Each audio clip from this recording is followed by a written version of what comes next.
மிகவும் அன்பான சகோதர சகோதரிகளுக்கு ஜாய் டிவியின் வழியாக உங்களை சந்திப்பதிலே நான் பெருமகிழ்ச்சி அடைகிறேன். ஹல்லேலூயா. இந்த நாளிலும் வேதத்தை வாசிக்கலாம் வாங்க என்ற இந்த 3வது பகுதியின் வழியாக உங்களை சந்திப்பதிலே நான் பெருமகிழ்ச்சி அடைகிறேன்.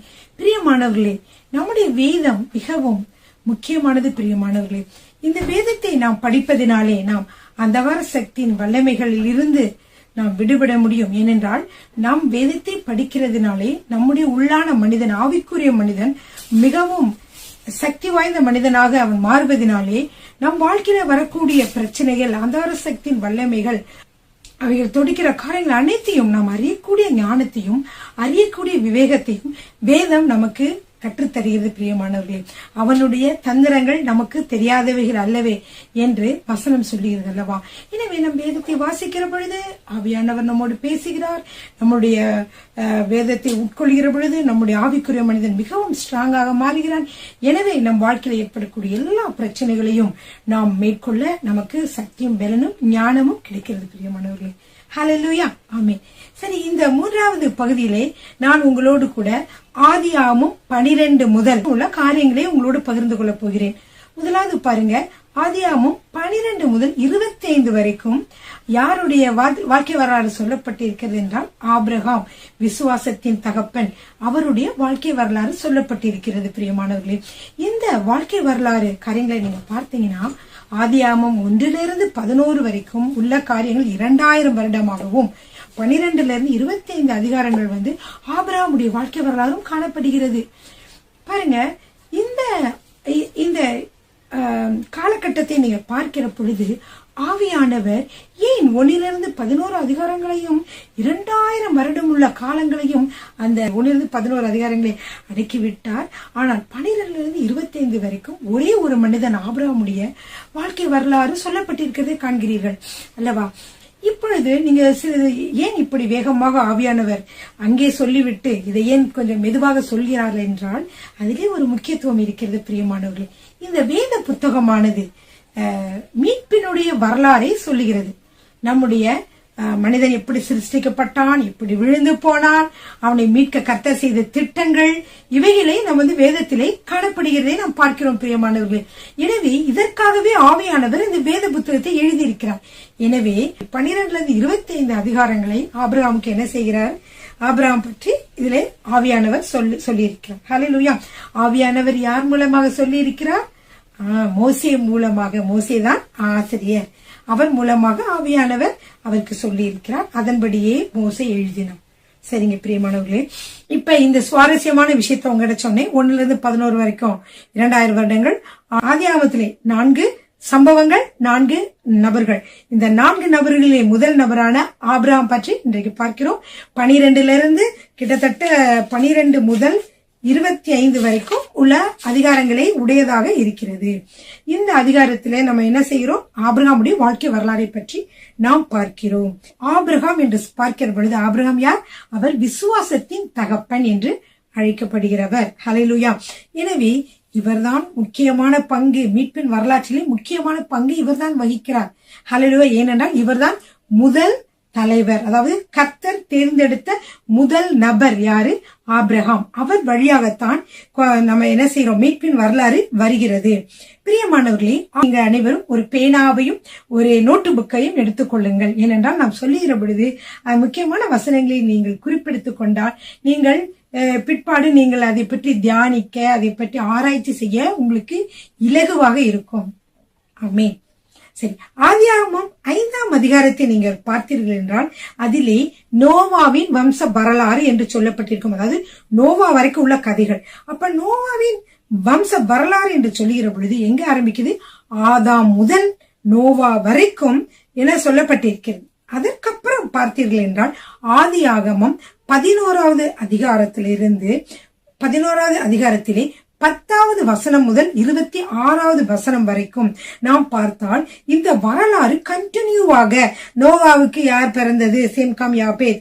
அப்புறம் காமுக்கு யாரு, இந்த மாதிரி யாராரு சேம்க்கு யார் பிறந்தது என்று சொல்லி அப்படியே வம்ச வரலாறு தொடர்கிறதை நாம் பார்க்கலாம். எனவே இந்த 5ஆம் அதிகாரத்திலும் 11வது அதிகாரத்திலும் நாம் நம்முடைய ஸ்திரீனுடைய வித்தாகிய இயேசு கிறிஸ்துனுடைய வம்ச வரலாறு வருகிறதை பார்க்கிறோம் பிரியமானவர்களே. எனவே இது இயேசுவினுடைய முன்னோர்களுடைய வரலாற்றை எழுதி வைத்திருக்கிறார். ஹல்லேலூயா. பாருங்க பிரியமானவர்களே, நீங்க இந்த உலகத்துல எத்தனையோ மகான்களை பார்த்திருக்கலாம். கடவுள் என்று சொல்கிறவர்களை நீங்கள் கேள்விப்பட்டிருக்கலாம். பெரிய தலைவர்களை நீங்கள் பார்த்திருக்கலாம். அநேகருடைய எத்தனையோ பேர் நீங்கள் பார்த்திருந்தாலும் அவர்களுடைய வாழ்க்கை வரலாறை பார்த்தீர்கள் என்றால் மிஞ்சி போனா ஒரு 10 தலைமுறை ஞாபகம் வச்சிருப்பாங்க இல்லையா? அதற்கப்புறம்லாம் யாருமே இருக்காது. 10 தலைமுறை ரொம்ப அதிகம். 5, 6, 7 அதுக்கப்புறம்லாம் என்ன செய்வாங்க? மறந்துடுவாங்க இல்லையா? அந்த மாதிரி இருக்கிற பொழுது இயேசு ஸ்திரீனுடைய வித்தாக இயேசு கிறிஸ்து உலக ரட்சராக இந்த உலகத்திலே வந்த தேவன், அவருடைய வரலாறை மட்டும் பார்த்தீர்கள் என்றால் பரிசுத்த ஆவியானவர் எப்படி அந்த ஆதாம் ஏவாள், முதலிலே கர்த்தர் உண்டாக்கிய ஆதாம் ஏவாள், ஆதாம் முதல் வரிசையாக அட்டவணையை சரியாக பரிசுத்த ஆவியானவர் ரெக்கார்ட் பண்ணி வைத்திருக்கிறார். பெரியமானவர்களே, மிகவும் ஆச்சரியமா இருக்கிறது அல்லவா? 14 தலைமுறைகள், அப்புறம் 14 தலைமுறைகள், அப்புறம் 14 தலைமுறைகள் என்று சொல்லி பல 14 தலைமுறைகளாக என்ன செய்யலாம்? நாம் வேதத்திலே மத்தியை எடுத்து நீங்கள் வாசித்தீர்கள் என்றால் நீங்கள் பார்க்கலாம். இப்படியாக பரிசுத்த ஆவியானவர் என்ன செய்திருக்கிறார்? நம்முடைய ஸ்திரீயின் வித்தாக இயேசு கிறிஸ்து வருகிற வரைக்கும் உள்ள எல்லா நபர்களுடைய வம்ச வரலாறையும் அவர் அழகாக ரெக்கார்ட் பண்ணி வைத்திருக்கிறார். ஹல்லேலூயா. ஆமென். இதுவும் நம்முடைய வேதத்தினுடைய ஒரு சிறப்பு. ஹல்லேலூயா. ஆதியாகமம் 11வது அதிகாரம் 26வது வசனம். அதுல யார் பேரோடு அந்த வம்ச அட்டவணை நிறுத்தப்பட்டிருக்கிறது? ஆபிரகாம் என்ற பேரோடு. பிரியமானவர்களே, ஆபிரகாம் வரைக்கும் உள்ள வம்ச வரலாறு வந்துவிட்டது. அடுத்ததாக ஆதியாகமம் ஏன் அப்படி நிறுத்தப்பட்டிருக்கிறது என்றால் ஆதியாகமம் 3:15 முக்கியமான வசனம் அல்லவா? ஆதியாகமம் 3:15, உனக்கும் ஸ்திரீக்கும் உன் வித்துக்கும் அவள் வித்துக்கும் பகை உண்டாக்குவேன். அவர் உன் தலையை நசுக்குவார், நீ அவர் குதிங்காலை நசுக்குவாய். 3:15 ஸ்திரீயின் வித்து. இந்த ஸ்திரீயின் வித்து என்ன செய்ய போகிறது என்றால் இந்த சாபத்தை உடைக்க போகிறது. ஹல்லேலூயா. ஆமென். அதுதான் என்னது அங்க கொடுக்கப்பட்ட வாக்குத்தத்த வசனம். பிரியமானவர்களே, இந்த வாக்குத்தத்தம் இப்பொழுது ஆபிரகாமுக்கு செல்கிறது. ஆபிரகாமிலிருந்து ஒவ்வொருவருக்கும் இது செல்கிறது. ஆபிரகாமுக்கு தனிப்பட்ட ஆசீர்வாதங்களை கர்த்தர் கொடுத்து விட்டு என்ன செய்கிறார் என்றால் ஆபிரகாமை அழைக்கிறார். அவருக்கு அவருடைய வாழ்க்கைக்கு தனிப்பட்ட ஆசீர்வாத வார்த்தைகளை சொல்கிறார். அதிலிருந்து அவர் உலகத்திற்கு எல்லாவற்றிற்கும், தேசங்கள் எல்லாவற்றிற்கும் இந்த ஆசீர்வாதங்களை பரிசுத்தாவியானவர் எடுத்து செல்வதை நாம் பார்க்கலாம். ஆதியாகமம் எடுத்துக்கொள்ளுங்கள், 12வது அதிகாரம் 1 வாசிக்க போகிறேன். இது கர்த்தர் ஆபிரகாமோடு பேசிய வார்த்தைகள், கொடுத்த வாக்குத்தத்தங்கள். கர்த்தர் ஆபிராமை நோக்கி, நீ உன் தேசத்தையும் உன் இனத்தையும் உன் தகப்பனுடைய வீட்டையும் விட்டு புறப்பட்டு நான் உனக்கு காண்பிக்கும் தேசத்துக்கு போ. நான் உன்னை பெரிய ஜாதியாக்கி உன்னை ஆசீர்வதித்து உன் பேரை பெருமைப்படுத்துவேன். நீ ஆசீர்வாதமாய் இருப்பாய். உன்னை ஆசீர்வதிக்கிறவர்களை ஆசீர்வதிப்பேன், உன்னை சபிக்கிறவனை சபிப்பேன். பூமியில் உள்ள வம்சங்கள் எல்லாம் உனக்குள் ஆசீர்வதிக்கப்பட்டிருக்கும் என்றார். ஹல்லேலூயா. இந்த வசனத்தை நீங்க உத்து பார்க்கிற பொழுது பிரியமானவர்களே, கர்த்தர் ஆபிரகாமை நோக்கி, நீ உன் தேசத்தையும் உன் இனத்தையும் உன் தகப்பனையும் விட்டு நான் உனக்கு காண்பிக்கும் தேசத்துக்கு போ. 2வது என்ன செய்ற? ஆண்டவர் உன்னை பெரிய ஜாதியாக்குவேன், உன்னை ஆசீர்வதிப்பேன், உன் பேரை பெருமைப்படுத்துவேன், நீ ஆசீர்வாதமாயிருப்பாய். அதோடு விடாம அடுத்து நாடுகளுக்கு கடத்தப்படுகிறது அதே ஆசீர்வாதங்கள். உன்னை ஆசீர்வதிக்கிறவர்களை ஆசீர்வதிப்பேன், உன்னை சபிக்கிறவனை சபிப்பேன், பூமியில் உள்ள வம்சங்கள் எல்லாம் உனக்குள் ஆசீர்வதிக்கப்பட்டிருக்கும் என்றார். ஹல்லேலூயா. அப்படியாக பிரியமானவர்களே, கர்த்தர் ஆபிரகாமை தெரிந்து கொண்டார். இப்பொழுது நாம் அதாவது ஆபிரகாமுடைய வாழ்க்கையின் மூலமாக நாம் அறிந்து கொள்ளக்கூடிய சில காரியங்களை நான் உங்களோடு பகிர்ந்து கொள்ள போகிறேன். அப்பொழுது உங்களுக்கு ஆபிரகாமுடைய வாழ்க்கை வரலாற்றை உங்களுக்கு படித்தது போல இருக்கும். முக்கியமானது பார்க்கலாமா? கர்த்தர் கொடுத்த இந்த வாக்குத்தத்தம், ஆபிரகாம் கொடுத்த வாக்குத்தத்தம் என்னவென்றால், ஆபிரகாமுக்கு கானான் என்ற ஒரு நிலம் கொடுக்கப்படும். அவர் ஒரு தேசத்திற்கு, அதாவது இஸ்ரவேலுக்கு தகப்பனாக இருப்பார். அடுத்து இந்த கானான் தேசத்தில் இருந்து, அதாவது இந்த இஸ்ரவேலில் இருந்து உலகின் எல்லா தேசங்களுக்கும் ஆசீர்வாதம் கடத்தப்படும் என்றதான் இதனுடைய ஆசீர்வாதம் அந்த அர்த்தம் பிரியமானவர்களே. எனவே ஆபிரகாம் மூலியமாக, விசுவாசத்தாப்பன் மூலியமாக ஆசீர்வாதங்கள் நாம் வரைக்கும் அது கடத்தப்பட்டு இருக்கிறது. ஹல்லேலூயா, ஆமென். நாம் ஆபிரகாமுடைய இந்த வாழ்க்கை வரலாறு மூலியமாக நாம் கற்றுக்கொள்ள வேண்டிய பாடங்கள். ஓகே, நம்ம அறிந்து கொள்வது என்னவென்றால், முதலாவது என்னவென்றால் ஆதியாகமம் 12:1-5 கானானுக்கு செல்ல ஆபிரகாமுக்கு ஆண்டவர் என்ன செய்கிறார்? ஒரு அழைப்பு கொடுக்கிறார். இரண்டாவதாக பார்த்தீர்கள் என்றால் ஆபிரகாம் என்ன செய்கிறார் என்றால் எகிப்துக்கு செல்கிறார். இது 12வது அதிகாரம் 10-20 வரைக்கும் அவர் எகிப்துக்கு செல்கிறார். மூன்றாவதாக லோத்தும் ஆபிரகாமும் ஒன்றாக கூடி சென்றார்கள். அங்கு செல்கிற பொழுது ஆபிரகாமுக்கும் அந்த ஆபிரகாமுடைய வேலைக்காரர்களுக்கும் லோத்தின் வேலைக்காரர்களுக்கும் பிரச்சனை வந்ததுனால, சண்டை வந்ததுனால என்ன செய்தார்கள் என்றால், ஆபிரகாம் உனக்கு விருப்பமான இடத்திற்கு நீ போ என்று லோத்துவை சொல்லுகிற பொழுது லோத்து நல்ல ஒரு வளமான பகுதியை பார்த்து அவர் சென்றார். சில சமயங்களில் நம் கண்ணுக்கு குளிர்ச்சியாக, கண்ணுக்கு நன்றாக தெரியலாம், ஆனால் அதனுடைய வாழ்க்கை பின்னாடி எப்படி இருக்கும் என்று நாம் சொல்ல முடியாது பிரியமானவர்கள். எனவே நாம் எல்லா காரியங்களும் தேவனுடைய சித்தத்திற்கு கேட்டு அவரிடம் ஜெபித்து விட்டு நாம் செய்ய வேண்டும். ஹல்லேலூயா, ஆமென். சரிங்க பிரியமானவர்களே, இப்ப மூன்றாவதாக லோத்துவிடம் இருந்து அவருக்கு பிரிவு உண்டாகிறது இல்லையா? அதை நீங்க அதிகாரம் 13-14 அதிகாரங்களிலே நீங்க படிக்கலாம். அதுக்கப்புறமா பாத்தீங்கன்னா 14வது அதிகாரத்துல பாத்தீங்கன்னா என்னன்னா, லோத்து சிறைப்பிடிச்சிட்டு போயிருவாங்க. அந்த சிறைப்பிடிச்சு போட்டு போனவர்கள் என்ன செஞ்சாங்கன்னா, அவனுடைய உடைமைகள், பொருள்கள், அது மட்டுமல்ல லோத்தை பிடித்து கொண்டு போய்விட்டார்கள். எனவே இதை ஆபிரகாம் கேள்விப்பட்டு ஆபிரகாம் தன்னுடைய வேலைக்காரர்களோடு போய் சென்று அவனை, லோத்துவையும் பொருள்களையும் மீட்டு கொண்டு வருகிறதா நீங்க 14வது அதிகாரத்துல நீங்க வாசிக்கலாம். அடுத்ததாக பாருங்க, ஆண்டவரின் உடன்படிக்கை பெற்று 15வது அதிகாரத்துல நீங்க பாத்தீங்கன்னா 6வது வசனத்திலும் 8வது வசனத்திலும் நீங்க அவர் ஆண்டவருடன் உடன்படிக்கை பெற்றுக் கொள்கிறார். ஆபிரகாம் கிட்ட ஆண்டவர் உடன்படிக்கை பண்ணுகிறார். அதைத்தான் நீங்க எப்போ 15வது அதிகாரம் 6-10. அவனை வெளியே அழைத்து, நீ வானத்தை அண்ணாந்து பார், நட்சத்திரங்களை எண்ணக்கூடுமானால் அவைகளை எண்ணு என்று சொல்லி, பின்பு அவனை நோக்கி, உன் சந்ததி இவ்வனமாய் இருக்கும் என்றார். அவன் கர்த்தரை விசுவாசித்தான், அதை அவர் அவனுக்கு நீதியாக எண்ணினார்.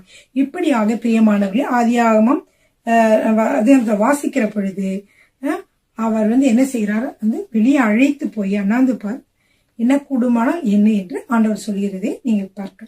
இதே வாக்குத்தத்தத்தை அப்படி ஈசாக்குக்கும் ஆண்டவர் திரும்பமாக ஒரு முறை என்ன செய்கிறார்? அதை அவருக்கும் ஈசாக்குக்கும் கொடுக்கிறார் பிரியமானவர்கள். இப்படியாக ஆண்டவர் கரெக்டாக ஆபிரகாம் வாழ்ந்து முடிஞ்சு அதுக்கப்புறம் ஈசாக்குக்கும் அதே வாக்குத்தத்தை சொல்கிறார். எவ்வளவு அருமையான ஆண்டவர். ஹல்லேலூயா, ஆமென். அடுத்ததாக பிரியமானவர்களே, 5வது காரியம் என்னவென்றால் விருத்த சேதனம். ஆண்டவரோடு அவர்கள் உடன்படிக்கை பண்ணுகிற பொழுது உடன்படிக்கையின் அடையாளமாக அவர்கள் விருத்த சேதனம் பண்ண வேண்டும் என்று ஆண்டவர் சொன்னார். அப்போ எல்லா ஆண் பிள்ளைகளும் விருத்த சேதனம் செய்யப்பட்டார்கள் பிரியமானவர்களே. இது ஆவிக்குரிய வாழ்க்கையிலே உலக பிரகாரமான மக்களிடமிருந்து நாம் பிரிந்து அவர்களோடு வித்தியாசமாக நாம் கர்த்தரை விசுவாசிக்கிறவர்களாக வாழ்வதை அது காட்டுகிறது பிரியமானவர்களே. ஹல்லேலூயா. அடுத்ததாக பார்த்தீர்கள் என்றால் 6வதாக அவர்களுக்கு ஒரு தீர்க்க தரிசனம் கொடுக்கப்படுகிறது. என்ன தீர்க்க தரிசனம்? அதாவது அதிகாரம் 17வது அதிகாரத்திலே பார்த்தீங்கன்னா ஈசாக்கு பிறப்பான் என்கிற ஒரு தீர்க்க தரிசனம் அவர்களுக்கு கொடுக்கப்படுகிறது. அதை நீங்க 15 வசனத்திலிருந்து 19 வசனம் வரைக்கும் நீங்கள் வாசிக்கலாம். அடுத்ததாக பாத்தீங்கன்னா சோதம் தேசம் அழியாதபடிக்கு ஆண்டவரிடம் அவர் பரிந்து பேசுகிறார். அதுதான் 7வது காரியங்கள்.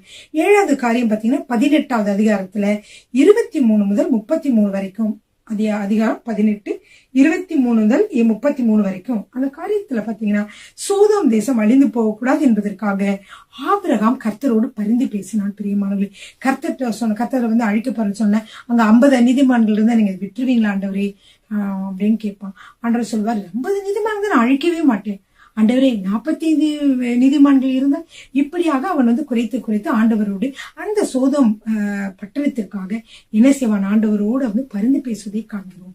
இதெல்லாம் ஒரு நல்ல குணங்கள். நாம் மக்களுக்காக, நம்முடைய உறவினர்களுக்காக நாம் என்ன செய்ய வேண்டும்? பிற மக்களுக்காக, பிற நாட்டு மக்களுக்காக பரிந்து பேசி அவர்களுடைய ரட்சிப்புக்காக நாம் ஜெபிக்க வேண்டும் பிரியமானவர்கள். ஹல்லேலூயா, ஆமென். அடுத்ததாக பார்த்தீர்கள் என்றால் 8வதாக ஆகாரையும் இஸ்மவேலையும் அவர் அனுப்பிவிடுகிறார். முதலாவது அதாவது ஆபிரகாமுடைய மனைவி என்ன சொன்னாங்கன்னா, எனக்கு குழந்தை பிறக்கல, அதனால நீங்க இந்த ஆகார் நீங்க ஆகார் மூலியமாக நீங்க குழந்தை பெற்றுக்கலாம்னு சொன்னாங்க. ஆனா ஆகார் மூலியமாக குழந்தை பெறுவது கர்த்தருக்கு சித்தமில்லை. அவர் ஒரு பெரிய திட்டத்தை வைத்திருந்தார். சாராள் அண்ட் அபிரகாம் சாராள் மூலமாக ஒரு ஈசாக்கு பிறப்பான் என்று ஆண்டவர் முன்குறித்திருந்தார் பிரியமானவர்களே. ஆனால் அதற்குள்ளே என்ன செய்து விட்டார்கள்? ஆகாரை மறுமனையாட்டியாக கொடுத்ததினாலே என்ன செய்ய வேண்டியது? இஸ்மவேல் பிறந்தார் என்று பார்க்கிறோம் பிரியமானவர்கள். இன்னும் 21வது அதிகாரத்திலே நாம் என்ன பார்க்கிறோம்? ஆகாரையும் இஸ்மவேலையும் ஆபிரகாம் திரும்ப பிரச்சனை வந்துச்சு, குடும்பத்துல பிரச்சனை வந்தன. அப்ப ஆபிரகாம் என்ன சொன்னார்னா, உன்னோட இஷ்டம், உன்னோட இஷ்டப்படியே அவளை நீ அனுப்பிவிடு என்று சொல்லி இந்த குடும்ப பிரச்சனைகளிலே ஆபிரகாம் அவ்வளவாக தலையிடவில்லை. எல்லாவற்றிற்குமே சாராளுக்கே முழு உரிமையை அவர் கொடுத்திருந்தாரு. ஓ வேணுமா, குழந்தை வேணுமா, சரி, அப்படி வேண்டாமா, அவ வேணாமா, ஓகே என்று சொல்லி அவர் என்ன செய்தார்? அவளுடைய படியே அவர் கொடுத்து விட்டார். அடுத்ததாக ஆதியாகமம் 22வது வசனத்துல பாத்தீங்கன்னா, ஈசாக்கை ஆபிரகாம் பலியிட செல்கிறார். ஆண்டவர் சொன்னாரு, ஆபிரகாமுடைய விசுவாசத்தை சோதிப்பதற்காக, கர்த்தர் மேல எவ்வளவு நம்பிக்கை, எவ்வளவு அன்பு வைத்திருக்கிறார் என்று சோதிப்பதற்காக சொன்னார். கஷ்டப்பட்டு கொடுத்த, ரொம்ப நாளா காத்து இருந்து பிறந்த அந்த ஈசாக்கை எனக்கு பலிடுவாயாக என்று சொன்னார். உடனே என்ன செய்தார்? ஆபிரகாம் எந்த மறுப்பும் சொல்லாமல் கர்த்தர் கொடுத்தாரு, அவர்கிட்ட கொடுப்போம்னு சொல்லிட்டு அப்படியே கொண்டுட்டு வந்தார். ஈசாக்கு கூட அப்பாட்ட எதுவுமே கேட்கவே இல்லை. அமைதியாக இந்த பலிபீடத்துல படுப்பது வரைக்கும் அவர் அமைதியாக இருப்பதை பார்க்க. அடுத்ததாக 10வது என்னவென்றால், ஈசாக்கிற்கு பெண் பார்த்தல். அவர் ஈசாக்கிற்கு பெண்ணை தேர்ந்தெடுக்கிற பொழுது ஆபிரகாம் தன் வேலைக்காரனை அனுப்பி அவருடைய குடும்பம் இருக்கிற அந்த இடத்துக்கே போய் அங்கேயே பெண்ணை என்ன செய்கிறார்? தேட சொல்கிறார். அங்கே பெண்ணை பார்க்க சொல்கிறார். ஏனென்றால் அவர்கள் இருக்கிற அந்த கானான் தேசத்திலே பிற ஜாதி மக்கள், பிற தெய்வங்களை வழிபடுகிற மக்கள் இருந்ததினாலே அவர்களுக்குள்ளே பெண் எடுக்காமல் அவர் என்ன செய்கிறார்? அவருடைய வழியிலே இருந்த உறவினர்களே அவர் திருமணத்திற்கு பார்க்க அனுப்புகிறார். அடுத்ததாக பார்த்தீங்கன்னா 11வது பாயிண்ட் என்னவென்றால், ஆதியாகமம் 25வது அதிகாரம் 1லிருந்து 4 வசனங்கள். கீத்தூரால் என்ற மறுமனையாட்டி அவங்க மூலியமாக அவருக்கு குழந்தைகள் பிறக்கின்றன. அடுத்ததாக அவருடைய மரணம் ஆதியாகமம் 25:8 அவருடைய மரணத்தை நாம் பார்க்கிறோம் பிரியமானவர்களே. இவ்வளவாக 12 காரியங்கள் அவருடைய வாழ்க்கையிலே காணப்படுகிறது. அடுத்ததாக பாத்தீங்கன்னா ஈசாக்கு 17வது அதிகாரத்திலிருந்து 35 வரைக்கும் அவருடைய வாழ்க்கை வரலாறு நமக்கு சொல்லப்பட்டிருக்கிறது. பிரியமானவர்களே, ஆபிரகாமுக்கு இரு பிள்ளைகள் பிறந்தார்கள். ஒன்று இஸ்மவேல், அடுத்ததாக ஈசாக்கு. இஸ்மவேல் ரிஜெக்ட் பண்ணப்பட்டார். அடுத்ததாக ஈசாக்கு தான் என்ன செய்யணும்? வாக்கு தத்தத்தின் பிள்ளையாக தேர்ந்தெடுக்கப்பட்டார். என்ன வாக்கு தத்தம்? ஆதியாகமம் 3:15 சொல்லப்பட்ட ஸ்திரீயின் வித்து. ஆபிரகாம் அந்த வாக்கு தத்தின் சுதந்திரவாளியாக இருந்தார். அடுத்ததாக இப்ப யாரு? ஈசாக்கு வாக்கு தத்தத்தின் சுதந்திரவாளியாக இருக்கிறதை காண்கிறோம். ஹல்லேலூயா. ஈசாக்குடைய வாழ்க்கை பாத்தீங்கன்னா ஒரு அமைதியான ஒரு வாழ்க்கை. இவர் அப்பாவை போலவே இவரும் விசுவாசம் உள்ளவராக வாழ்ந்து வந்தார் பிரியமானவர்களே. அது மட்டுமல்ல, இவர் மூலமாகவே நமக்கு ஆபிரகாமுக்குள்ள ஆசீர்வாதம் அப்படியே ஆசீர்வாதத்தினுடைய வாய்க்காலாக இவர் இப்பொழுது வருகிறார். இவர் பாத்தீங்கன்னா வெறும் விசுவாசம் உள்ளவராக இருந்தார் பிரியமானவர்களே. எல்லாரும் ஒரு காலத்திலே என்ன ஏற்பட்டதுன்னா பஞ்சம் ஏற்பட்டது. அந்த பஞ்ச காலத்திலே அவர் என்ன செய்தார்? அவர் கர்த்தரையே நம்பி இருந்தார். அப்பொழுது அவர் ஈசாக்கு விதை விதைத்தான். அப்பொழுது அவர் 100 மடங்கு கர்த்தர் ஆசீர்வதித்தார் என்று சொல்லி பார்க்கிறோம். ஆபிரகாமின் தேவன் அவருடைய மகனாகிய ஈசாக்கோடும் கூட இருந்து அவரை ஆசீர்வதித்தார். ஹல்லேலூயா. அது மட்டுமல்ல பிரியமானவர்களே, எப்படி ஆபிரகாமுக்கு கர்த்தர் வாக்குத்தத்தம் சொன்னாரோ அதே வாக்குத்தத்தம் 26வது அதிகாரத்திலும் 1 முதல் 5 வரைக்கும் திரும்பவுமாக இது என்ன சொல்லப்பட்டிருக்கிறது? ஈசாக்குக்கும் அதே காரியங்கள் என்ன, அதே வாக்குத்தத்தம், அதாவது ஆசீர்வாதமான வாக்குத்தத்தங்கள் அவனுக்கும் கொடுக்கப்பட்டது. பிரியமானவர்களே, ஆபிரகாம் கர்த்தருக்கு கீழ்ப்படிந்த ஒரு மனிதனாக இருந்தார். நாமும் நம்முடைய வாழ்க்கையில கர்த்தருக்கு கீழ்ப்படிந்து நடக்கிற பொழுது கர்த்தர் கட்டாயமாக நம்மை ஆசீர்வதிப்பார் பிரியமானவர்களே. ஆபிரகாமை கர்த்தர் ஆசீர்வதித்ததுல ஒரு காரியம் என்னவென்றால் அவருடைய கீழ்ப்படிதல் தான். இப்பொழுது பாருங்க, ஈசாக்குக்கும் ஆண்டவர் அதே வாக்குத்தத்தத்தை சொல்கிறார். அதை இப்பொழுது நாம் வாசிக்கலாம்.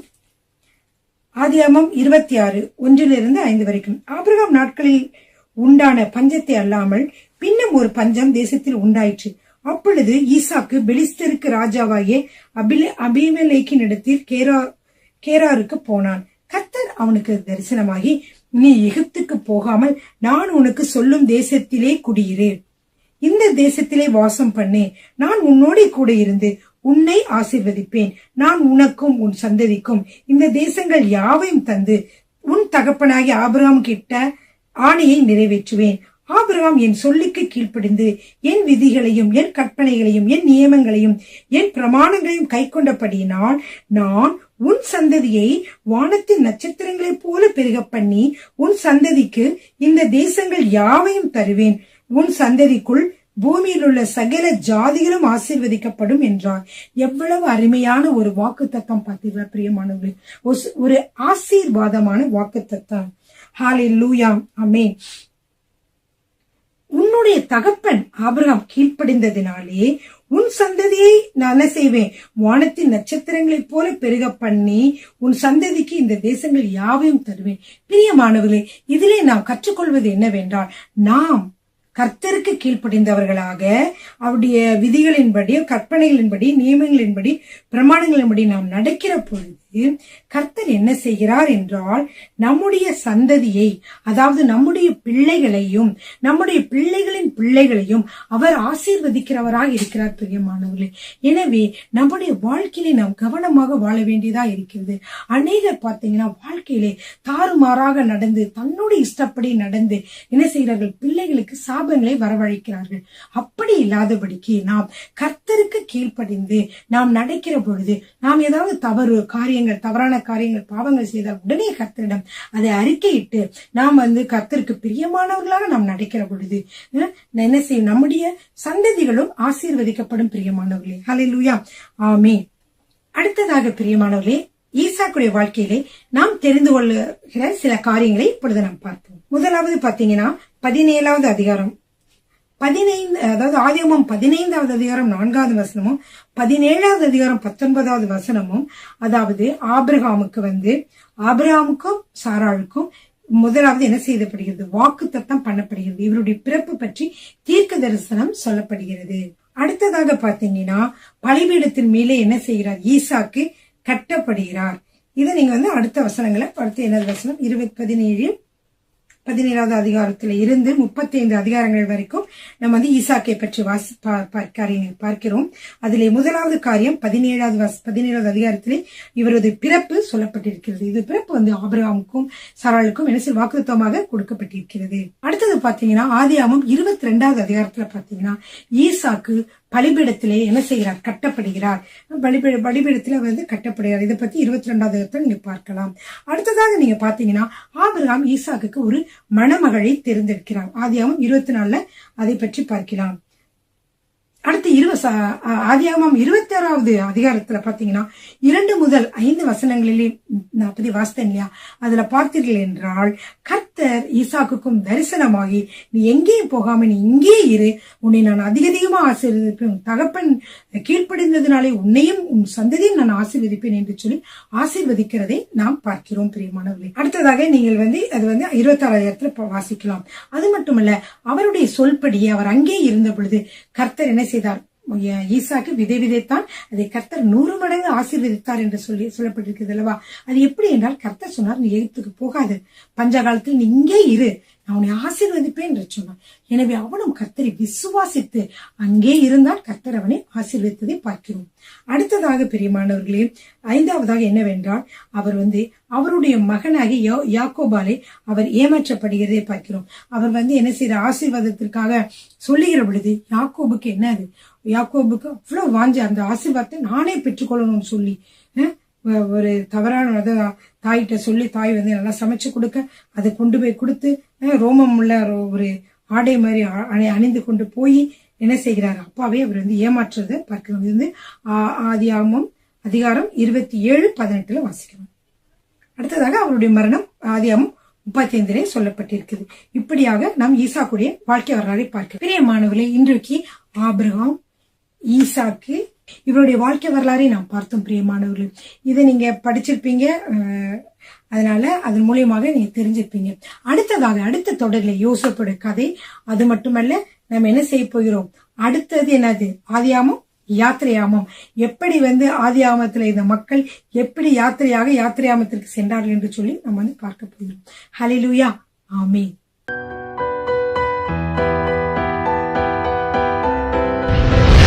கர்த்தர் உங்களை ஆசீர்வதிப்பாராக.